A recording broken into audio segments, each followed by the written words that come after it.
Alors le grand défi de l'industrie de la blockchain, c'est la mass adoption, que tout le monde paye en crypto-monnaie dans la rue pour acheter son croissant et que tout le monde achète des NFT parce que le crypto-art est une tendance nouvelle dans le monde de l'art. Ce n'est pas que un support, c'est aussi une façon de faire de l'art, c'est aussi des thèmes spécifiques. Il faut que le crypto-art décolle, acheter des NFT.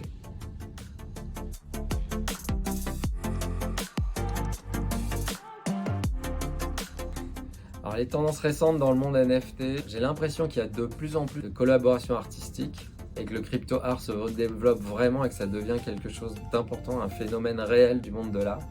Et deuxièmement, ce que j'aime bien et qui est assez nouveau, c'est quand le crypto art utilise les propriétés de la blockchain. Donc, par exemple, on peut penser aux NFT dynamiques qui permettent d'afficher une image qui est différente en fonction de propriétés de la chaîne ou de la date du jour, etc.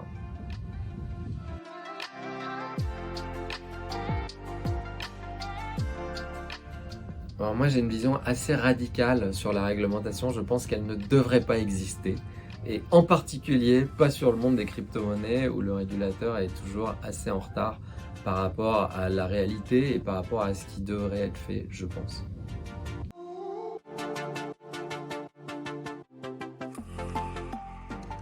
Alors, un conseil pour les nouveaux du monde des NFT, moi, le premier conseil que je donne, c'est de s'intéresser à ce qui existe déjà pour savoir dans quel environnement on essaye d'entrer.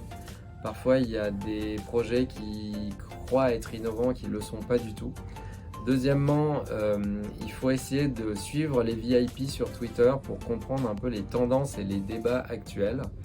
Et c'est ainsi, à mon avis, qu'on va pouvoir identifier une petite place dans laquelle on va pouvoir créer quelque chose qui a de la valeur.